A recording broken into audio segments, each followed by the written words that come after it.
I was brought up in the Episcopal Church, and I stopped attending church when I was about 17. But when I had children, I had a daughter, and she was 2, about 10 years after that, and I decided that I really wanted all my children to have a religious identity. I was actually raised Episcopalian in Ogden, Utah.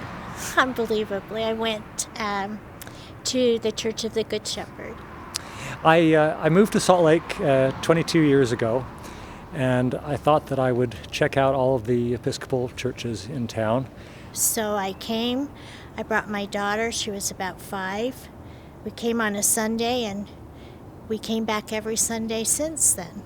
I came to St. Paul's, and people were so friendly that I've just stayed here ever since and didn't search any farther. And I found a really welcoming community at St. Paul's. I never looked back. And that was 40 years ago.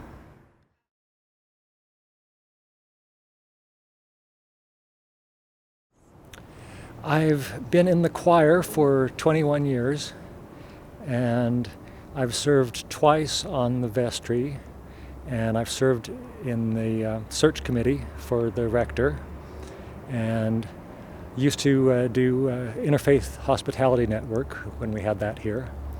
And since our remodeling in 2002, I've been in charge of the gardens here. In the past, I've served on the vestry a couple of times. I was on the search committee after Emo retired. I have been, did coffee hour, the head of coffee hour for a very long time. We used to have a worship committee. I was on that, and discernment ministry. I taught Sunday school when my children were little, and altar guild. And I was the chair of the welcoming committee for a while. And currently I help at the pantry. I've enjoyed everything I've done. It's all been really rewarding.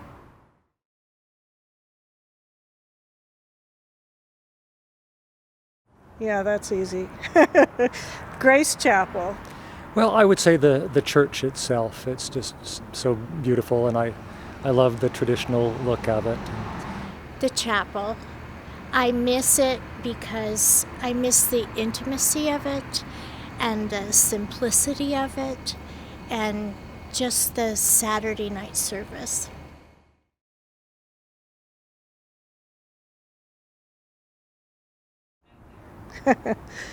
In 1982, my eldest son, who is now 38, was baby Jesus. One of them is the Old English Festival that we used to do, and we'd dress up in Elizabethan costumes and sing madrigals and have a lot of fun.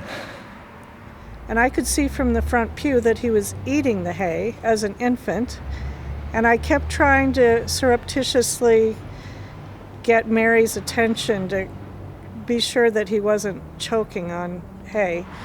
Russ Pack sent me an envelope, and in the envelope was a bunch of photographs, and they were pictures of my daughter when she was in the Christmas pageant and in Sunday school and in the youth group, and she came over and we looked at those pictures and we laughed, and I just thought those were probably some of the nicest memories. And I think it was especially sweet because they were nice memories for her too.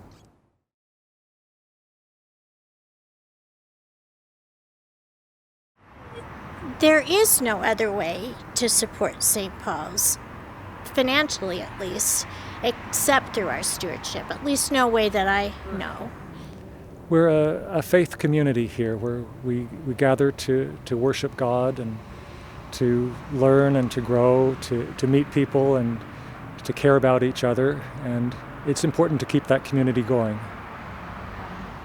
And now things are very strange and unpredictable, but really we're just being asked again to give what we can.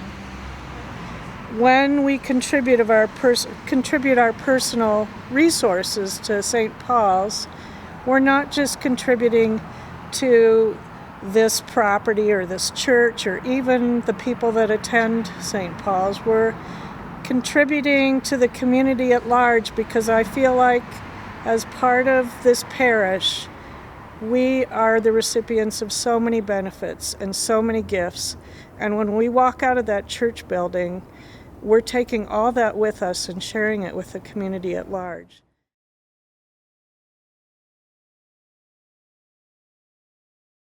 Well, I think we're a healthy parish. We have people who are very active and very devoted to the church. We've been attracting new people, and I hope that we can continue to do that after the pandemic is over. We're more part of our community, that we have an outreach so that we can help people and just kind of help share some of the things that are important, the being kind and inclusive. I hope that's our future.